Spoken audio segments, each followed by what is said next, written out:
Percy's predicament. Toby brought Henrietta to the top station. Percy was grumpily shunting. "Hello, Percy," he said. "I see Daisy's left the milk again. I'll have to make a special journey with it, I suppose," grumbled Percy. "Anyone would think I'd nothing to do." Toby pondered the problem. "Tell you what," he said at last. "I'll take the milk. You fetch my trucks." Their drivers and the station master agreed, and both engines set off. They thought it would be a nice change.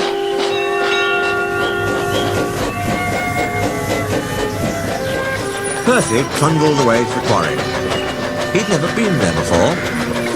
"It's steep," he thought, "but I can manage.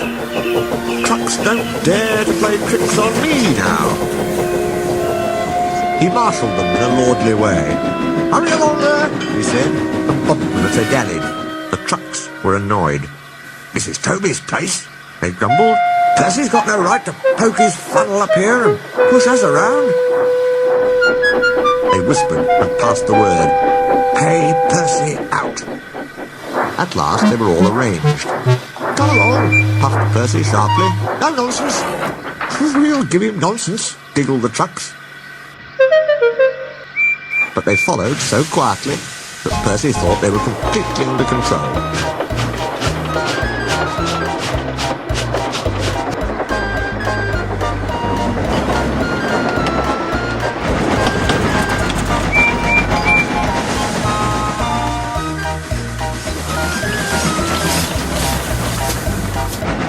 They rumbled along the twisty line till they saw ahead the notice saying, "All trains stop to pin down brakes."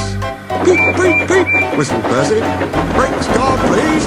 But before he could check them, the truck surged forward.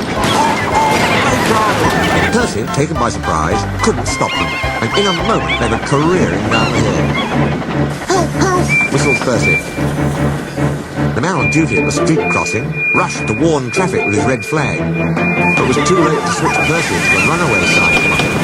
The slow-moving cockerel lost his tail feathers as Percy thundered across, but Percy couldn't bother with him.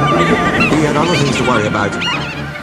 At the end of the yard, there are sheds where workmen shape rough stone brought from the quarry. Then they loaded into trucks, which are pulled to another siding out of the way.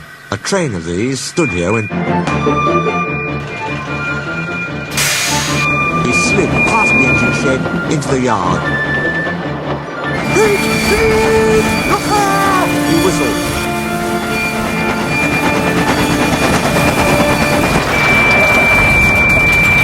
The brake van was in smithereens. Percy, still whistling fit to burst, was perched on a couple of trucks, while his own trucks were piled up behind him.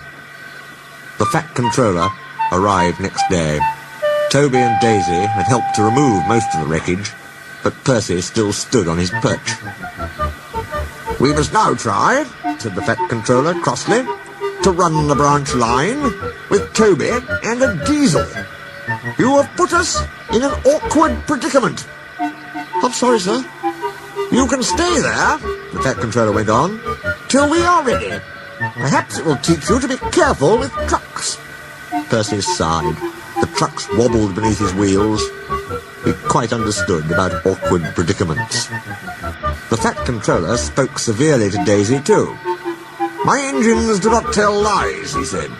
"They work hard with no shirking. I send lazy engines away." Daisy was ashamed. "However," he went on, "Toby says you worked hard yesterday after Percy's accident, so you shall have another chance."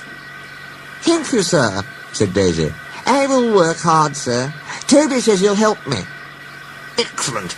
What Toby doesn't know about branch line problems," the Fat Controller chuckled, "such as, bulls, isn't worth knowing. Our Toby is an experienced engine." Thomas came back next day, and Percy was sent to be mended.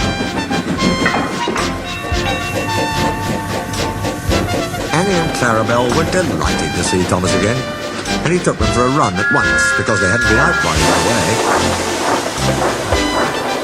Thomas, Toby and Daisy are now all friends.